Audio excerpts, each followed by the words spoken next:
Hi friends, welcome to Mahathi Sairam channel. నేను తర్వాయి భాగం ఈరోజు చెప్పబోతున్నాను. ధనస్సు నుండి విడిచిపెట్టబడిన బాణంలా అశోకవనానికి ఎగిరాడు. ఇలా ఎగరటం ఇది రెండవసారి. మానవ ప్రకృతి అల్పమైనది కనుక మనకేమి కావాలో నిజంగా మనకు తెలియదు. భగవంతుడిని మనం అడిగేటప్పుడు కూడా తెలియకే నష్టపోతాం. ఎందుకంటే ఆయన ఎక్కువ ఇవ్వదలుచుకున్నా అది తెలియక మనం తక్కువే అడుగుతాం. అలాగే స్వామి సముద్రధరణానికి సిద్ధపడుతూ నేను రాముడు విడిచిన బాణంలా లంకను చేరుతాను అని అనుకుంటాడు. లంకను చేరాడు. అలా కాక అప్పుడే నేను రాముడు విడిచిన బాణంలా సీతా సామీప్యాన్ని పొందుతాను అని అనుకుంటే ఇంత అవస్థ లేకుండా అప్పుడే చేరి ఉండేవాడు. ఆ జ్ఞానం ఇప్పుడు కలిగి విడిచిపెట్టబడిన బాణంలా ఎగిరాడు. ఇది భౌతికంగా. ఆ ఉత్సాహం, ఈ వేగం సుందరకాండ పారాయణ దీక్ష దక్షులకు కావాలి. ఇలా ఎగరడానికి ముందే స్వామి తాను చూడవలసిన స్వరూపాన్ని ధ్యానం చేశాడు. ఆ స్వరూపం ఎలా ఉండాలి? ఎత్తైన ముక్కు కలది, ఏ వ్రణాలు లేనిది, చిరునవ్వుతో ఉండేది, పద్మపత్రాల వంటి కండ్లు గలది అయిన ఆ ఆర్య అంటే పూజ్యురాలు ఆమె ముఖాన్ని ఎప్పుడు చూడగలను కదా. ఇది శ్లోకం. సీత అనబడే స్త్రీ స్వరూపాన్ని అన్వేషించడానికి వచ్చిన తనకు ఆ స్వరూపం ఎలా ఉంటే ఎందుకు అంటే అలా కాదు. మనం ఇష్టదైవ సంబంధమైన జపం చేయడానికి కూర్చున్నప్పుడు జప ప్రారంభానికి ముందు ఆ దైవానికి సంబంధించిన ధ్యాన శ్లోకం ఒకటి ఉంటుంది. దాన్ని మనం చదువుతాం. అట్టి మంత్రార్థమైన ఆ దైవం యొక్క రూపం ఇలా ఉండి నా మనోగోచరం కావాలి అని మనం భావన. స్వామి సాధకుడు కనుక ఇది ఆయన ధ్యాన శ్లోకం. స్వామి సేవింపబోయే లలితారూపమైన సీతాస్వరూపం ఇందులో ఉంది. దానికి వాల్మీకి మహర్షి బీజరూపంగా నిక్షేపించారు. ఆ తల్లికి నవపంచక పుష్పభా నాసాదండ విరాజిత అని పేరు. ఆమె నాసిక అప్పుడే వికసించిన సంపెంగ పువ్వు వంటిది. సంపెంగ పువ్వు కాదు, దాని రేఖ. అది ఆదిలో తప్పడగా ఉండి మధ్యలో ఉన్నతంగా ఉండి చివరిలో కొనదేలి ఉంటుంది. అది ఔన్నత్యం. అలాగే శుద్ధ విద్యాకురాకార ద్విజభక్తి ద్వయోజ్వల అని పేరు. విద్యలు 3 రకాలు. అవి తామస, రాజస, సాత్వికాలు. ఇది సాత్విక విద్య. దానికి శుద్ధ విద్య అని పేరు. అదే షోడశీ విద్య. ఆ విద్య యొక్క అవికారమైన అంటే వికృతిని నెరుగని రూపమే అంకురం. ఆ సాత్విక స్వరూపం తెలుపు. అటువంటి విద్యారూపమైన దంతభక్తి కలది. ఆ తల్లి సీత పాండు రథంతగా ఆగుట అందులకు. అమ్మవారికి నిరవధ్య అని పేరు. శుద్ధ తేజోమయమైన భగవంతునకు అలంకారాలు వ్రణాలు. అట్టి తేజస్వరూపంగా సీత కనబడాలి. సీతను అవరణంగా భావించటం అందుకు. చారుహాస అని అమ్మవారికి పేరు. శుచిస్మిత అంటే అదే అర్థం. పుష్కరేక్షణ, పద్మనయన అని అమ్మవారి పేర్లు. పద్మపలాసలోచన అని సీతను అనటంలో అదే భావం.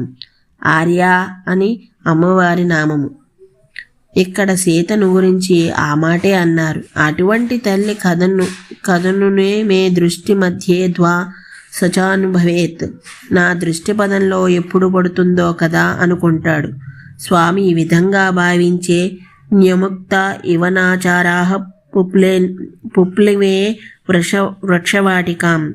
నారి నుండి వదిలిన బాణంలా వనవాటికకు ఎగిరాడు. అమ్మవారి ముందు నిలబడి ఏమి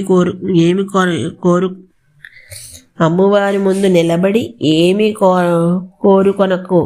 నీవేమి కోరినా అది ఆమె ఇయ్యదలుచుకున్న దానికంటే తక్కువే అవుతుంది అని శంకరులు అంటారు. అలాగే బయలుదేరే ముందు మహేంద్రగిరిపై నుండి తోటి వానలను చూస్తూ శ్రీరాముడు తదాస్తు అన్నాడు కనుక లంక ఒడ్డుకు చేరాడు. అప్పుడే సీత ఎక్కడుందో అక్కడ రాల్తాను అని అనుకుని ఉంటే రాత్రంతా ఏ అన్వేషణ ఉండకపోవచ్చు. సరే, ఇప్పుడు స్వామి మళ్ళీ వదిలిన బాణంలా అశోకవనాన్ని చేరాడు. చంపక వృక్షాలతో చందన వృక్షాలతో రమ్యమైన ఈ అశోకరం రావణునిదే. సీత ఎక్కడ ఉంటుంది అనుకున్నాడు. తెలుసో తెలియకో రావణుడు ఆమెను ఇక్కడే ఉంచాడు. కాదు, ఆ భావాన్ని వానికి తల్లియే కలిగించి ఉంటుంది. అమ్మవారు చాంపేయ కుసుమప్రియ చందన ద్రవ దిగ్ధాంగి. అందుకని స్వామి వన సంచారాన్ని చేస్తున్నాడు. ఒకచోట ఇయంచ నళిని రమ ద్విజసంగ నిషేవిత సరస్సు, అందులో అందమైన పద్మము, దాన్ని ద్విజ సంఘాలు అంటే నీటి పక్షులు సేవిస్తున్నాయి. స్వామి చూస్తున్నాడు. కానీ స్వామి దృష్టిలో నళిన్యా నమః ద్విజసంగ నిషేవితాయై నమః అని స్తుతింపబడే అమ్మవారున్నది. ఈ పద్మమునకు నళము ఉన్నది, అందుకని అది నళిని. ఈ నళము జగదాధారమైన నళము నుండి బ్రహ్మవేత్తలు ఆమెను సేవిస్తున్నారు. స్వామి దృష్టి అటువంటిది కనుకనే. సా రామమహిషి రాఘవస్య ప్రియాసతి వనసంచాల కుశలా నునమేష్యతి జానకి అనుకుంటాడు. ఈ వనాలలో తిరగటం అలవాట్లో ఉన్నది కనుక ఇక్కడ కూడా తిరుగుతూ ఉంటుంది కనుక ఆమెనిక్కడే పొందగలను అనుకుంటాడు. ఆ తల్లి ఉపనిషద్వాన సంచార కుశల కనుక ఉపనిషద్ వనసంచార కుశల కనుక ఆమెని సమయంలో చూడగలను. ఎందుకంటే ఆవిడ సంధ్యాకాలమందు మనస్సు కలదట. అందుకని సంధ్యోపాసన ఈ పవిత్ర జలసన్నిధికి వస్తుందట. అది ఊహ, ఇది బాహ్యం. ఆ తల్లికి కళ్యా అని పేరు. ఋషులు అలాగే కీర్తిస్తారు. కళ్యా అంటే ఉషకాల రూపమైనదని అర్థం. అందుకనే ఉషకాలంలో ఉషకాల రూపముగా దేవీ దర్శనాన్ని చెయ్యాలి. ఇలా అనుకున్న స్వామి ఆ సీతగా ఎదురుచూస్తూ ఆ శిశుపా వృక్ష పర్ణాలలో ఒదిగి ఉండిపోయాడు. స్వామి ధ్యానంలో ఉండిపోయాడు. అలా ఉండి అశోకవన సర్వదర్శనము చేస్తున్నాడు. అక్కడున్న సర్వప్రకృతి ఆ పరాశక్తిని ఉపాసించే తోటి బంధువుల్లా ఉంది.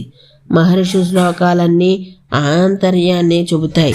అక్కడి వృక్షాలు కొన్ని వెండిలా తెల్లగా ఉన్నాయి, అది శివతత్వం. కొన్ని అగ్నిశిఖలా ఎర్రగా ఉన్నాయట, ఇది బ్రహ్మతత్వం.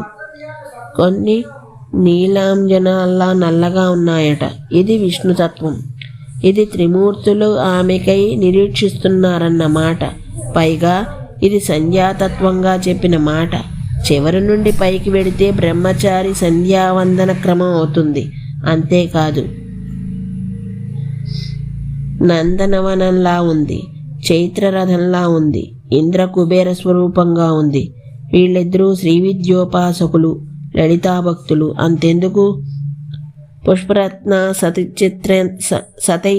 సతైచిత్రం పంచమసాగరం యథ అంటారు మహర్షి. ఆ తల్లికి ఇష్ట సంఖ్య అయిన 5వ సముద్రంలా ఉందట. అలాగే పృథ్వీయాప్ తేజో వాయు ఆకాశాల్లో 5వ ఆకాశం కదా, 5 ఆకాశం కదా. ఆ సంఖ్య ఆ తల్లిని సేవిస్తుంది కదా.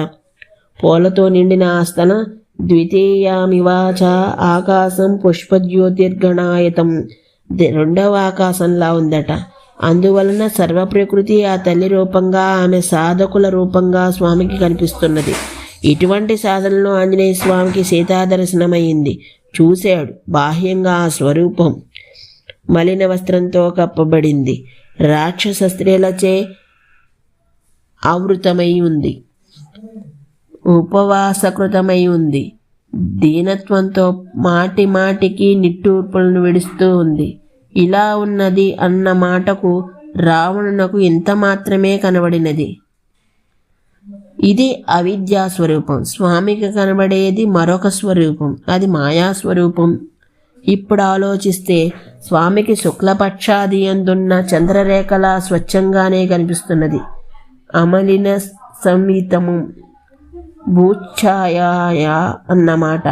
అలాగే మందప్రఖ్యాయమాన రూపంతో కాంతిమంతంగానే ఉందట.